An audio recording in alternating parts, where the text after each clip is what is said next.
जय हिंद एवरीवन। आज हम लोग इस इम्यूनोलॉजी के बारे में, ये बहुत ही बेसिक इंट्रोडक्टरी लेक्चर होगा जिसमें आपको इम्यूनोलॉजी का एक ओवरव्यू मिलेगा। तो ये 2 पार्ट में है, तो दोनों पार्ट आपको अच्छे से देख करके उसका नोट्स बना लेना है, ठीक है। तो चलिए बात करते हैं कि इस वीडियो में हम किन किन चीजों पर बात करेंगे। तो इस वीडियो में हम बात करेंगे इम्यूनिटी के बारे में, इम्यून सिस्टम के बारे में, और कुछ 1-2 एक्सपेरिमेंट हैं जिन्होंने फाउंडेशन रखा इम्यूनोलॉजी का, उनके बारे में बात करेंगे। जो पाइनियर हैं इम्यूनोलॉजी के इस एरिया को बनाने वाले, वो उनके बारे में, एडवर्ड जेनर और लुईस पास्चर के एक्सपेरिमेंट के बारे में बात करेंगे। फिर सिस्टम है तो उसके बहुत सारे कंपोनेंट्स होंगे, तो वो क्या क्या कंपोनेंट्स हैं इस वीडियो में हम लोग देखेंगे।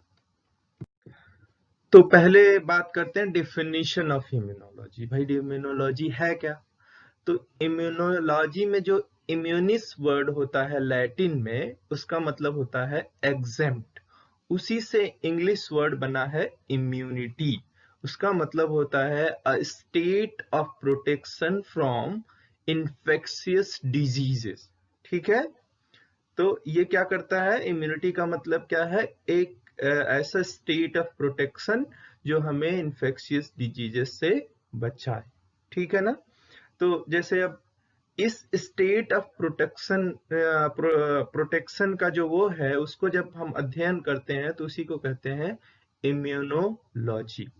अच्छा, इम्यूनोलॉजी का बेसिक फंक्शन क्या होगा भाई? तो हमने बात कर ली कि ये जो है प्रोटेक्शन दे रहा है। प्रोटेक्शन नेचुरल सी बात है, तो एक डिफेंस का काम कर रहा है।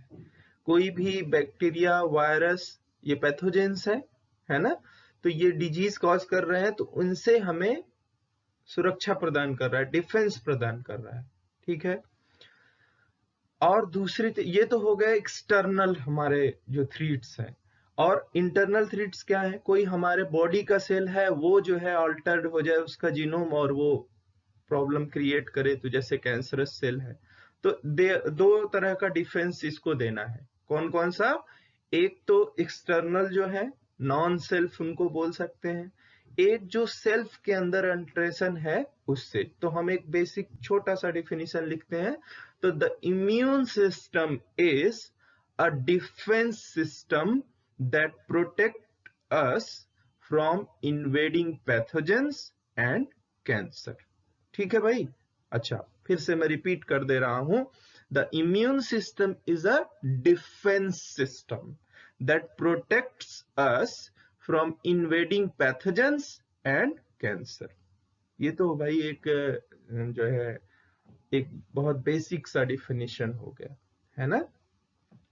तो हम जब इम्यून सिस्टम की बात करेंगे तो हम देखेंगे कि जो है, जो ये इम्यून सिस्टम है जिसको डिफेंस प्रोवाइड करना है, उसको बहुत सारे तरह के बैक्टीरिया, वायरसेस से डिफेंस प्रोवाइड करना है।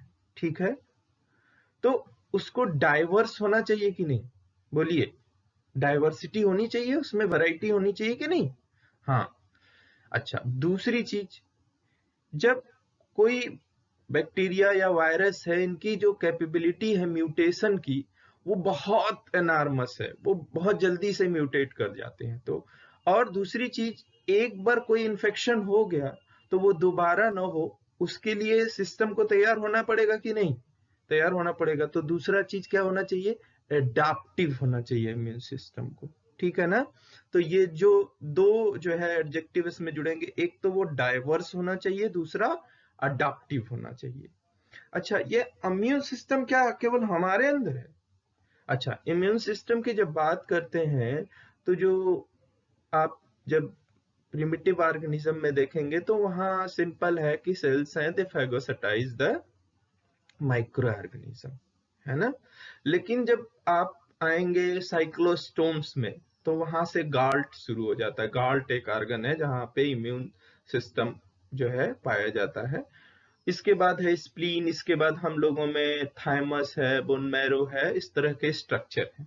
तो ये जो है, जो बैक्टीरिया, वायरस है, वो जैसे जैसे इवॉल्व हुए हैं, वैसे वैसे इम्यून सिस्टम भी evolve हुआ है, ठीक है ना, इसका भी evolution हुआ है। तो अगर हम इसी definition को थोड़ा modify करते हैं, the immune system is a diverse and adaptive, underline कर लीजिएगा, defense system that has evolved to protect us from the invading pathogens and cancer। ये भाई इतना सबको क्लियर है कि नहीं, ये डिफिनीशन बोलिए। हाँ, तो आगे चलते हैं कि जो है पहला जो हिस्टोरिकल एविडेंस मिलता है, आप देखिए राइट साइड में आपको स्लाइड में दिखाया गया है, वो है 430 BC, बहुत पुराना, थुसिडाइड्स। वो क्या लिखते हैं, वो एक हिस्टोरियन थे, है ना, पेलोपोनेसियन वॉर जो था उस समय के वो जो है एक हिस्टोरियन थे। तो वो लिखते हैं कि उस समय जो सबसे बड़ा एपिडेमिक था वो क्या था, प्लेग था, यर्सेनिया पेस्टिस से होता है बुबोनिक प्लेग। तो बुबोनिक प्लेग से जो लोग सरवाइव किए उनको दोबारा बुबोनिक प्लेग नहीं होता था, और वही लोग उन लोगों के लिए क्या करते थे, जो लोग जो बीमार होते थे उनको नर्स करते थे, ठीक है ना। तो ये एक बहुत पुराना हिस्टोरिकल एविडेंस है जो ये बताता है कि जो है there are some people who survived and they are not contracted by disease on second time, ठीक है ना, दोबारा उनको डिजीज नहीं हुई। अच्छा, उसके बाद लगभग 2000 ईयर्स तक कोई हमें एक हिस्टोरिकल एविडेंस नहीं दिखाई देता है, ठीक है ना। उसके बाद 2000 ईयर के बाद हम देखते हैं तो एक एविडेंस है, उसमें जो चाइनीज हैं और टर्क्स हैं वो एक जो है टेक्निक प्रैक्टिस करते हैं, उसको कहते हैं वेरियोलेशन। वेरियोलेशन क्या है भाई, उसमें क्या करते थे, जैसे उस समय जब 15th सेंचुरी की बात हम कर रहे हैं तो उस समय स्मॉल पॉक्स का बहुत वो था, है ना, वो बहुत वाइड स्प्रेड एपिडेमिक था और बहुत ही डेंजरस, बहुत लोगों की जो है जाने ली उसने, है ना। तो अगर प्लेग के बाद बात करें तो दूसरा सबसे बड़ा एक एपिडेमिक था, जो अभी कोरोना है उससे कहीं वो खतरनाक था, ठीक है ना। तो हम वेरियोलेशन की जब बात करेंगे तो वहां क्या करते थे, वो लोग ड्राइड क्रस्ट ऑफ पुस्ट्यूल लेते थे, जो ब्लिस्टर्स होते हैं ना जो है स्मॉल पॉक्स में, तो उसके जो पपड़ी थी उसको ड्राई कर लेते थे और उसको स्किन के नीचे जो है कट करके उसको इंसर्ट कर देते थे या नोज से इनहेल करा देते थे।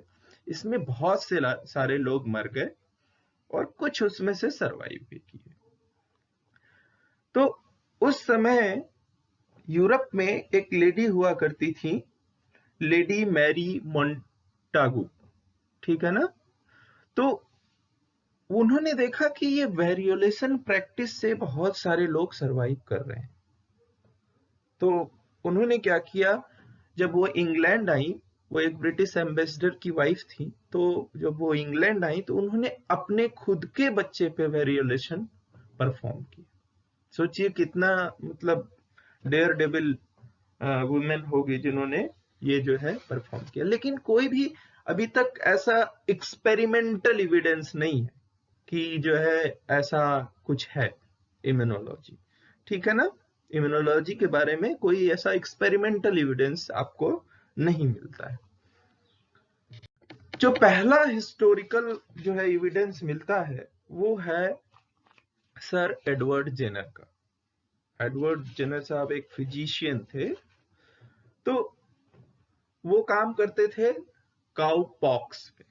तो उन्होंने एक बड़ा इंपॉर्टेंट ऑब्जर्वेशन किया, काउ पॉक्स क्या होता है भाई, काउ पॉक्स एक वायरस है जो कि उसी फैमिली से बिलोंग करता है जिससे स्मॉल पॉक्स करता है। किससे करता है small pox, orthopox virus family, या उसी को हम लोग वेरियोला वायरस बोलते हैं। क्या बोलते हैं, वेरियोला वायरस बोलते हैं। तो जो काउ पॉक्स था वो किसमें डिजीज काज करता था? अडर डिजीज। अडर जो होता था जहां से मिल्किंग करते हैं वहां पे क्या हो जाते थे? ब्लिस्टर्स पड़ जाते थे, पुस्ट्यूल्स निकल आते थे, है ना। तो जो मिल्क मेड्स होती थी उस समय, मिल्क मेड्स जब मिल्क निकालती थी तो उनको भी वो इन्फेक्शन हो जाता था। लेकिन cow pox was not deadly disease ना, ह्यूमन के लिए ये डेडली डिजीज नहीं था। उनको एक माइल्ड इन्फेक्शन होता था, लेकिन वो इन्फेक्शन का जो सिम्टम होता था वो स्मॉल पॉक्स जैसा होता था, ठीक है ना। तो एडवर्ड जेनर सर ने क्या देखा कि जब काउ पॉक्स का इन्फेक्शन किसी मिल्क मेड को हो जाता है तो उसको एक स्टेट ऑफ प्रोटेक्शन मिल जाता है, किसके अगेंस्ट? स्मॉल पॉक्स के अगेंस्ट, ठीक है भाई। फिर से ध्यान से देख लीजिए, काउ पॉक्स और स्मॉल पॉक्स एक ही फैमिली के वायरस है ना। तो जब काउ पॉक्स का इन्फेक्शन होता था तो जिस मिल्क मेड को वो इन्फेक्शन होता था वो एक स्टेट ऑफ प्रोटेक्शन शो करता था अगेंस्ट स्मॉल पॉक्स।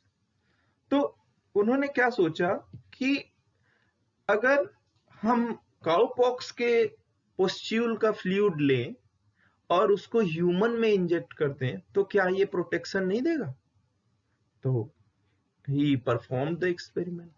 उन्होंने क्या किया, काउपॉक्स के पुस्ट्यूल से फ्लूइड लिया और उसको किसको इन्फेक्ट कर दिया?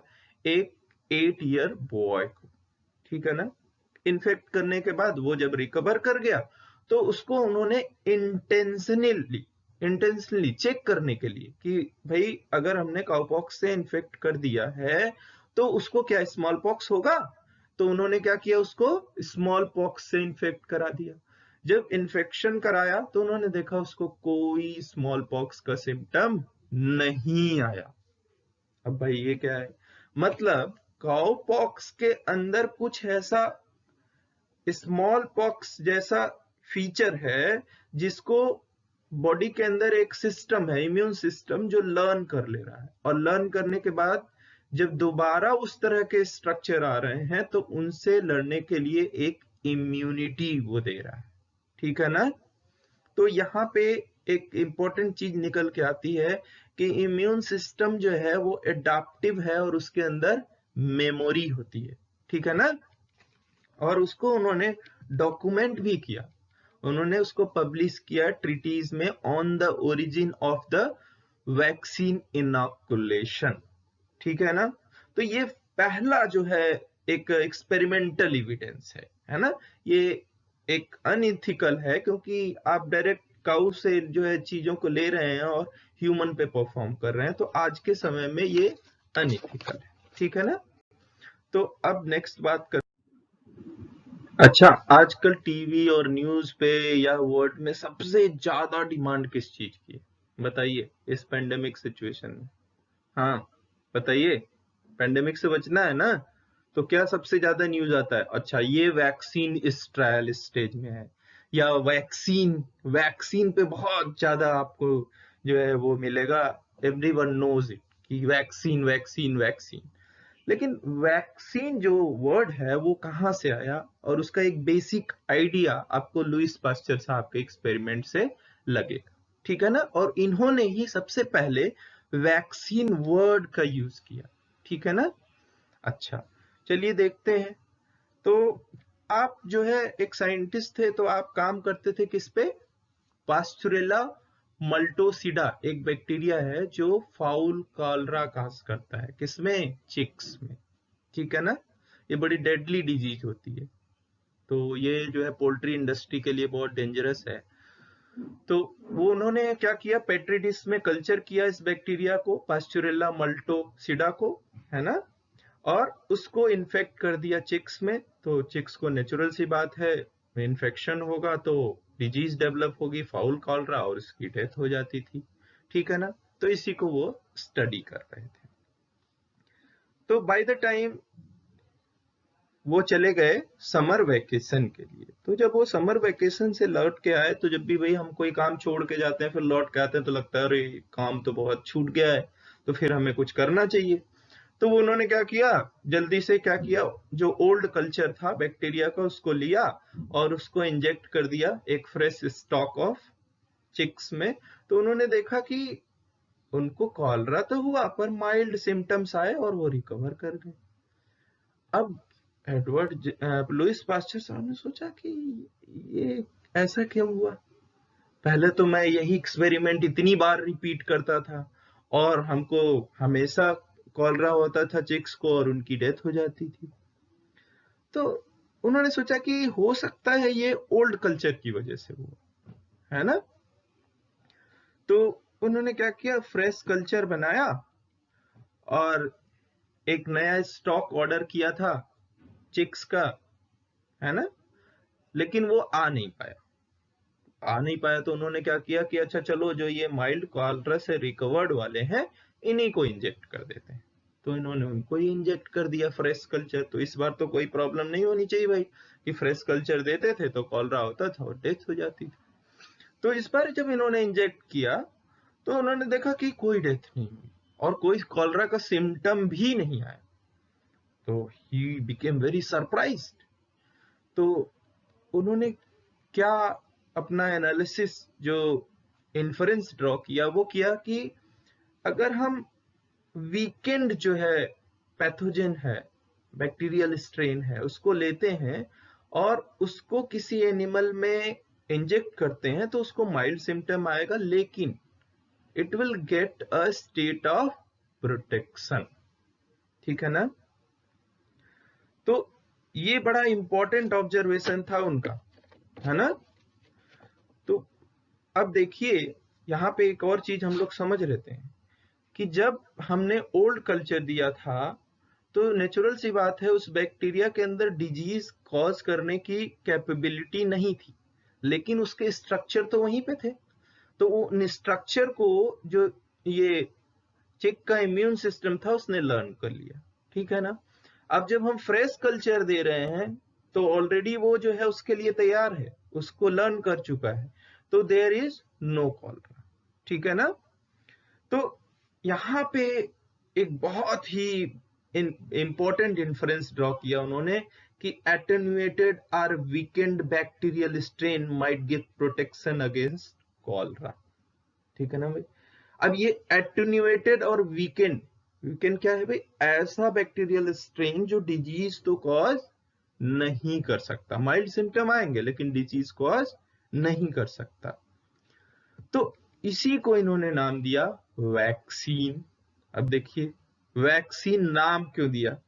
ठीक है, तो वैक्सीन इसलिए नाम दिया कि एडवर्ड जेनर साहब के रिस्पेक्ट में, एडवर्ड जेनर साहब किस पे काम करते थे? काउ पॉक्स पे, और लैटिन में वैका का मतलब होता है काउ, तो वहीं से ये वर्ड निकल के आया है वैक्सीन।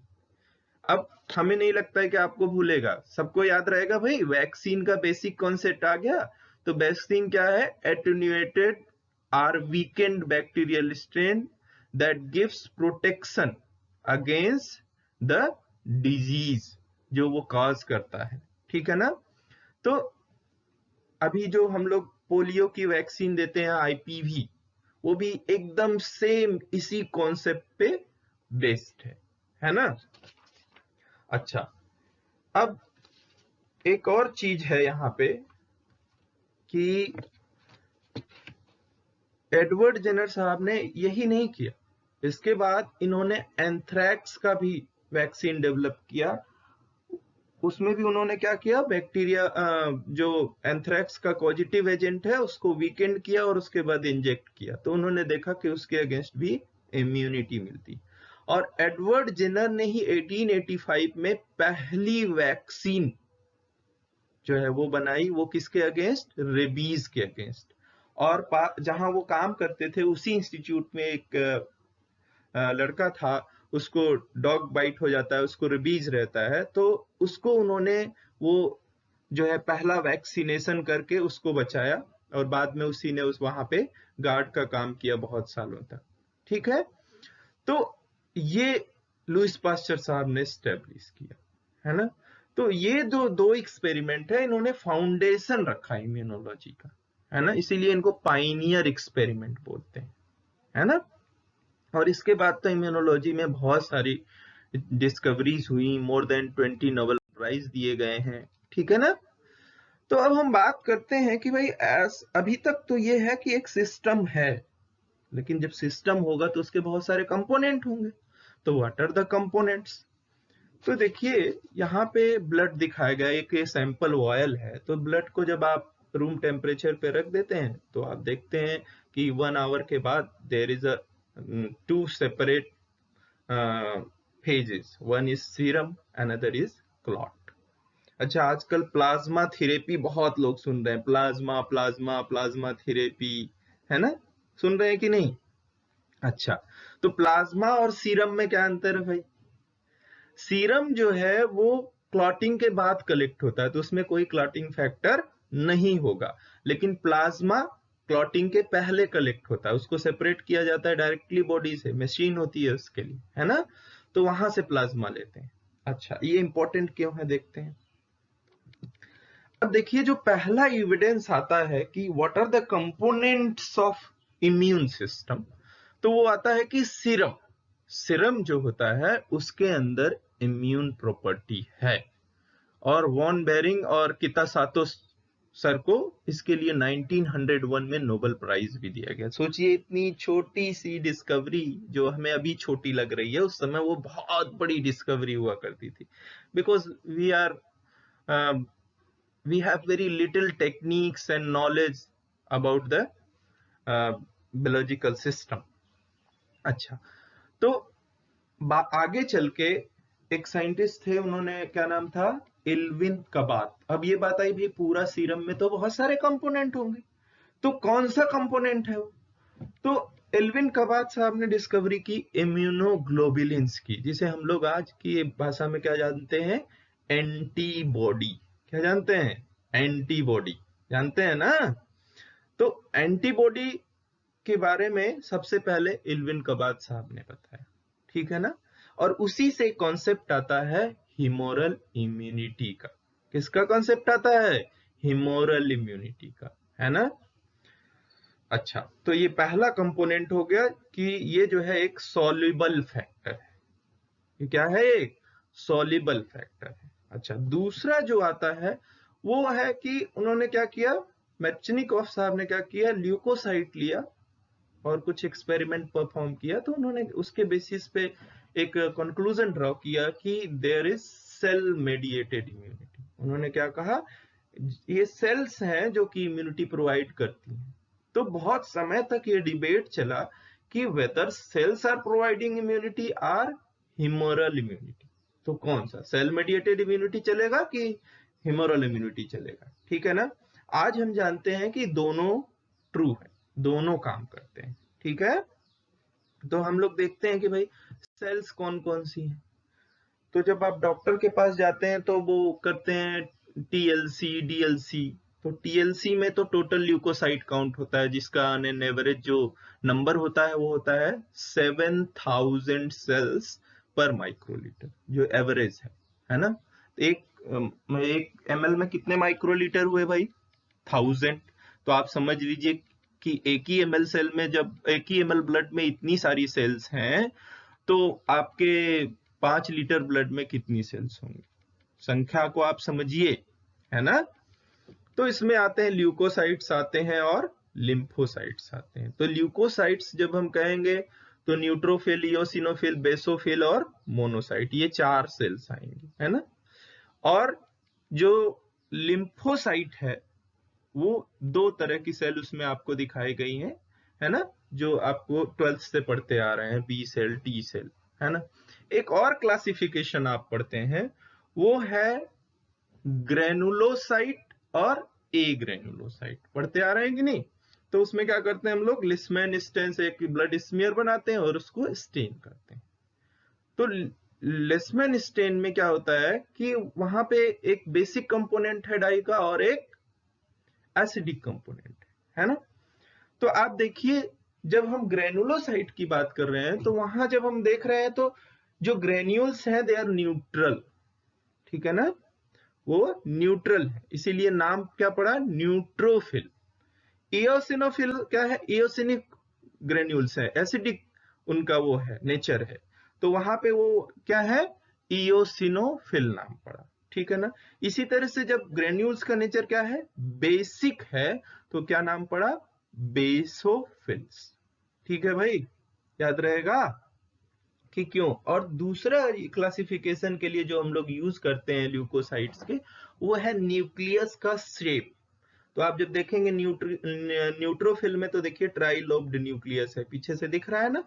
इओसिनोफिल में देखिए बाइलोब्ड है, बेसोफिल में भी बाइलोब्ड है, but there is difference of the vesicles, है ना, जो उसमें ग्रेन्यूल्स दिख रहे हैं वो। अच्छा, ए ग्रेनुलोसाइट में जब हम मोनोसाइट को देखते हैं, तो मोनोसाइट का न्यूक्लियस देखिए हॉर्स के शू शेप का, हॉर्स शू शेप है ना न्यूक्लियस। अच्छा, अब ए ग्रेनुलोसाइट में मोनोसाइट बड़ा इंपॉर्टेंट है। मोनोसाइट जब तक ब्लड में है तब तक तो उसको हम लोग मोनोसाइट बोलते हैं, लेकिन जैसे ही कहीं टिश्यू डैमेज होता है, कोई इंफेक्शन होता है, तो they come out of the blood and they transform into 10 times larger cell with lot of exflagellation, है ना, खूब सारा उसके अंदर से फिंगर लाइक प्रोजेक्शन निकला होगा, उसको बोलते हैं मैक्रोफाज, बिग ईटर्स। बहुत इंपॉर्टेंट है। हाँ, तो जब भी इन्फेक्शन होगा तो सबसे पहले किसका नंबर सबसे ज्यादा है, न्यूट्रोफिल का, तो वो सबसे पहले पहुंचते हैं, ठीक है ना, उसके बाद मोनोसाइट्स, ठीक है ना। और इओसिनोफिल की अगर बात करें, तो ये दोनों मोनोसाइट से जो मैक्रोफाज बना और न्यूट्रोफिल, इनका काम है डायरेक्ट उसको, ईटर्स है भाई, तो वो क्या करेंगे, डायरेक्टली उसको फैगोसाइटाइज करा देते हैं। जैसे हम लोग अमीबा में पढ़ते हैं कि सॉलिड मटेरियल को इंगल्फ करने को फैगोसाइटोसिस बोलते हैं, उसी तरह से ये लोग भी फैगोसाइटाइज कर लेते हैं बैक्टीरिया को या उस मटेरियल को, ठीक है। अच्छा, एओसिनोफिल का क्या काम है, जब हम लोग टाइप 1 हाइपर सेंसिटिविटी पढ़ेंगे तो वहां इसके बारे में बहुत डिटेल में पढ़ेंगे कि इम्यून सिस्टम जब थोड़ा डिरेल हो जाता है, हाइपर एक्टिव हो जाता है, तो वो क्या करता है, या तो हमारे खुद के टिश्यू को डैमेज करता है या डेथ भी कॉज कर सकता है। तो उस केस में हम लोग पढ़ेंगे इओसिनोफिल, ठीक है ना। अच्छा, अच्छा, अब आ जाइए लिम्फोसाइट्स। अभी तक कहीं भी जो सेल्स हमने पढ़ी उनका किसी मेमोरी से रिलेशन नहीं, वो एक जनरल इम्यून रिस्पॉन्स प्रोवाइड कर रहे हैं, ठीक है ना, जनरल इम्यून प्रोटेक्शन प्रोवाइड कर रहे हैं। अच्छा, तो जब हम लिम्फोसाइट्स की बात करेंगे तो इनके अंदर दो इंपॉर्टेंट कंपोनेंट है जो हमने डिफिनीशन में पढ़ा था। डिफिनीशन में क्या पढ़ा था भाई, डाइवर्सिटी, एडाप्टिबिलिटी, और ये दोनों इंपॉर्टेंट फीचर थे ना। और जब भाई एडाप्शन चाहिए आपको, तो आपके पास मेमोरी होना चाहिए। तो ये जो लिम्फोसाइट है, इसमें जो एंटीबॉडीज हैं और जो टी सेल्स हैं, उसके ऊपर जो टीसीआर, टी सेल रिसेप्टर, यहाँ इस लेवल पे एनॉर्मस डाइवर्सिटी होती है।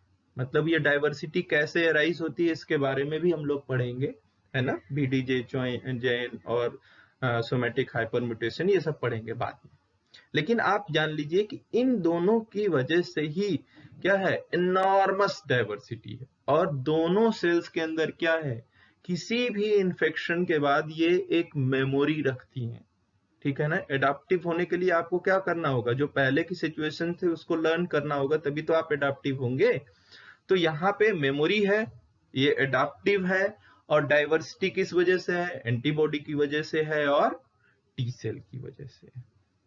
तो भाई सबसे ज्यादा हमारा फोकस कहाँ हो गया, अब बताइए, लिम्फोसाइट्स के ऊपर। तो लिम्फोसाइट्स को आइए हम लोग एक थोड़ा बेसिक सा जान लेते हैं कि लिम्फोसाइट में बी सेल का क्या फीचर है और टी सेल का क्या फीचर है ना। तो जब हम बी सेल की बात करते हैं, तो बी सेल देखिए ये कहाँ डिस्कवर हुई थी, बर्सा फैब्रिसी, एक स्ट्रक्चर होता है जो जो क्लोएका होता है बर्ड में, उसका एक्सटेंशन होता है ना, क्लोएका का एक्सटेंशन होता है, वहां पे इसकी डिस्कवरी हुई थी। इसका इसीलिए इसका नाम है बी सेल। कई लोग जल्दी से टिक लगा देते हैं कि नहीं बोन मैरो में हुआ था इसलिए बोलते हैं, वो गलत है। तो कहाँ डिस्कवरी हुई थी जिसके लिए इसका नाम पड़ा, बी सेल में। और इसी तरह से जब हम टी सेल की बात करेंगे, तो टी सेल कहाँ पे पाई जाती है भाई, जहां उनकी मैच्योरेशन होती है वो क्या है, थाइमस, इसीलिए नाम पड़ा टी, है ना, टी सेल्स। अच्छा, अब देखते हैं बी सेल के सरफेस पे देखिए बहुत सारे आपको वाई शेप्ड स्ट्रक्चर दिख रहे हैं। बोलिए, इसको डिटेल में पढ़ेंगे हम लोग। ये क्या है? एंटीबॉडी। तो अगर कोई पूछता है भाई बी सेल का रिसेप्टर क्या है, तो क्या बताएंगे? एंटीबॉडी। अच्छा, ये एंटीबॉडी ये तो बाउंड है, लेकिन जब ये एक्टिवेट होती है सेल किसी एंटीजन के अगेंस्ट, तो बहुत सारी एंटीबॉडीज प्रोड्यूस करती हैं, खूब सारी, 2000 एंटीबॉडीज पर सेकेंड एन एन एवरेज। ठीक है ना? तो आप सोचिए एक सेल जब 2000 एंटीबॉडी पर सेकेंड प्रोड्यूस कर रही है तो बॉडी में कितनी सेल्स हैं और वो कितनी करेंगी, तो आप समझ सकते हैं इसकी कैपेबिलिटी, है ना? अच्छा, यहां पे एक चीज मैं आपको क्लियर कर दूं कि एंटीबॉडी हमेशा फ्री एंटीजन से बाइंड करेगी। वो वाला फ्री नहीं, एक पे एक वाला फ्री, नहीं नहीं, वो मतलब वो एंटीजन सॉल्युबल होना चाहिए, है ना? वो किसी से अटैच्ड नहीं, वो क्या होना चाहिए? सॉल्युबल होना चाहिए, तो उससे एंटीबॉडी बाइंड करेगी। ठीक है ना? अच्छा, लेकिन जब हम टी सेल की बात करते हैं तो टी सेल में क्या है कि ये बड़ी स्ट्रिक्ट सेल्स हैं। स्ट्रिक्ट मतलब बहुत ही डिसिप्लिन्ड सेल्स है। डिसिप्लिन्ड मतलब क्या हो गया भाई? अब ये तो फ्री एंटीजन से बाइंड कर जा रहे हैं, लेकिन इनको किसी फ्री एंटीजन से ये बाइंड नहीं करेंगी। इनको जब तक उस एंटीजन को प्रॉपर तरीके से पूरे रिस्पेक्ट के साथ ले आके प्रेजेंट नहीं किया जाएगा। जैसे आप लोग पार्टी में जाते हैं तो गिफ्ट को क्या करते हैं? पूरा रैप करते हैं, उसको प्रॉपरली चिपकाते हैं, नेम प्लेट लगाते हैं, फिर देते हैं। उसी तरह से इनको एक ऐसा पर्सन चाहिए जो उस एंटीजन को, है ना, एंटीजन को क्या करे, या वो जो माइक्रो ऑर्गेनिज्म या पैथोजन का जो फीचर है उसको प्रॉपरली पैकेज करे और इनको ले आके प्रेजेंट करे, तब ये रिस्पॉन्ड करेंगे, अदरवाइज ये रिस्पॉन्ड नहीं करेंगे। तो जो वो सेल्स होती हैं उनको बोलते हैं एंटीजन प्रेजेंटिंग सेल्स। क्या बोलते हैं भाई? Antigen presenting sales. अभी हम लोग अगले लेक्चर में देखेंगे कि एंटीजन प्रेजेंटिंग सेल्स क्या होती हैं। तो एंटीजन प्रेजेंटिंग सेल्स जिस गिफ्ट रैपर के अंदर उसको रैप करके एंटीजन को प्रेजेंट करती हैं, उसको बोलते हैं MHC या HLA प्रोटीन भी बोलते हैं। ठीक है ना? उसके ऊपर वो रख करके उसको प्रेजेंट करती हैं, तो ये क्या करते हैं? टी सेल्स उसको TCR से अपने रिकॉग्नाइज करते हैं। ठीक है ना? इस पे डिटेल में हम लोग बात करेंगे अगले लेक्चर में। अच्छा, एक चीज और है इसमें, देखिए CD लिखा हुआ है ना, तो CD का क्या काम है? CD का काम है कि जो MHC पे वो प्रोटीन को प्रेजेंट कर रहा है कि जिस गिफ्ट रैपर में, वो गिफ्ट रैपर अपनी ही बॉडी का पार्ट है कि नहीं, इसको वो पहचानने के लिए है। ठीक है ना? जैसे हम किसी से गिफ्ट लेते हैं तो भाई देखते हैं मेरा नाम लिखा है, लेबल लिखा है उनका, इसके बाद उससे शेक हैंड करते हैं। तो CD क्या करता है? शेक हैंड करता है, मतलब और क्लोजनेस लाता है उनके रिलेशनशिप में। ठीक है ना? तो ये चीजें हम लोग पढ़ते हैं। ठीक है, अब बात करते हैं कुछ एक सॉल्युबल, जो या तो इम्यून सेल्स के द्वारा सिक्रीटेड है, जैसे एंटीबॉडी। ठीक है ना? उसके ऊपर क्या है? CDR रीजन्स है, कॉम्प्लीमेंट्री डिटरमिनिंग रीजन्स है, जो उसको डाइवर्सिटी प्रोवाइड करता है। इसी तरह से TCR में भी है, लेकिन TCR सिक्रीट नहीं होता, वो हमेशा सेल से बाउंड रहेगा। अब जब हम कॉम्प्लीमेंट प्रोटीन की बात करते हैं तो ये इम्यून सिस्टम का ऐसे तो पार्ट नहीं है, लेकिन ये क्या करता है? कॉम्प्लीमेंट करता है। किसको? Immune system. जो इम्यून सिस्टम का काम है वही ये भी करता है। ठीक है ना? तो कहीं ना कहीं ये सपोर्ट करता है इम्यून सिस्टम को। तो ये जो कॉम्प्लीमेंट है इसमें बहुत सारी प्रोटीन्स हैं। ठीक है ना? इसमें हम लोग डिटेल में पढ़ेंगे इसको। और ये कहां से बनती हैं? 90 to 99% ये लीवर से बनती हैं, और इनएक्टिव फॉर्म में, देखिए ये डॉल जो है इनएक्टिव है ना, तो इनएक्टिव फॉर्म में ब्लड में घूमती रहती हैं। ठीक है? जब तक कि इनको कोई इनिशिएशन ना दिया जाए, है? तो जब ये एक्टिवेट होती हैं तब ये जो है उस पैथोजन से लड़ना शुरू करते हैं। ठीक है ना? तो ये दो हम लोग डिटेल में पढ़ेंगे, और भी बहुत सारे कंपोनेंट हैं जिनको हम लोग पढ़ेंगे। तो नेक्स्ट लेक्चर में हम लोग और इसके आगे का टॉपिक देखेंगे। तो आप सभी लोग इस वीडियो को बहुत आराम से देखिए, है ना। और हमें कोई उसमें आपको लगता है कि नहीं ये चीज नहीं इनकॉर्पोरेट हुई है तो उसको कमेंट करके बताइए, लाइक करिए, सब्सक्राइब करिए, तो हमारा नेक्स्ट वीडियो जो हम इस पे सेकेंड पार्ट देने वाले हैं वो आपको नोटिफिकेशन आएगा।